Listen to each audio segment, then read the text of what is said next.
You are holding a very interesting teacup. It happens to be the first replica of the Chinese-German porcelain teacups. But to understand why this cup has come to be, I will have to tell you some of its history. The Chinese invented porcelain somewhere around 600 AD and perfected this process of making porcelain over the next 300 years. It was a highly successful material because of its strength and beauty. And they have been using it ever since.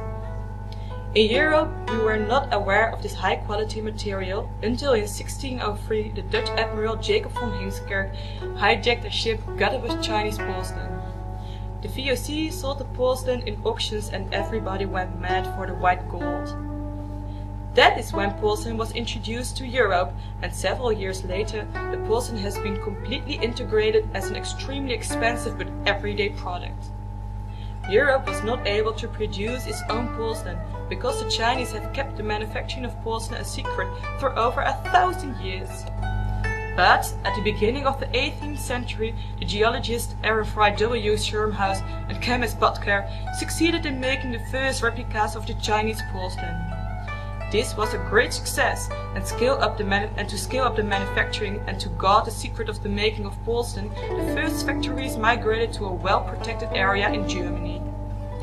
Eventually, several of these Meissen porcelain cups ended up in the museum Boymans.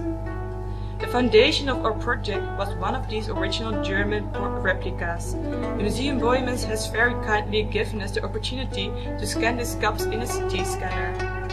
With these photographic slices and manual manipulation, a 3D model was reconstructed. One of the targets of our project was to make a replica made out of porcelain. Therefore, various mold-making methods were explored.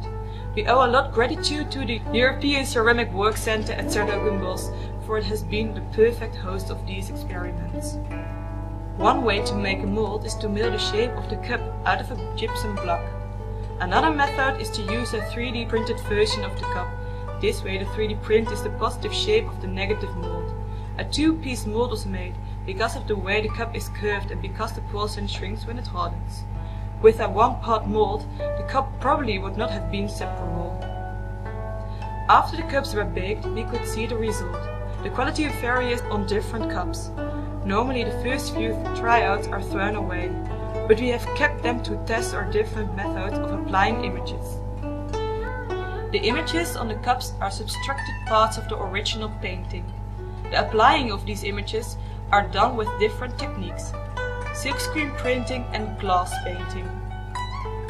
To attach digital information to these cups, we use the image recognition software Junayo. When users scan the environment, the cup will pop up as a point of interest. Now everybody can visualize these precious artifacts as if they are everyday objects and still be reminded of the wonderful journey they have experienced.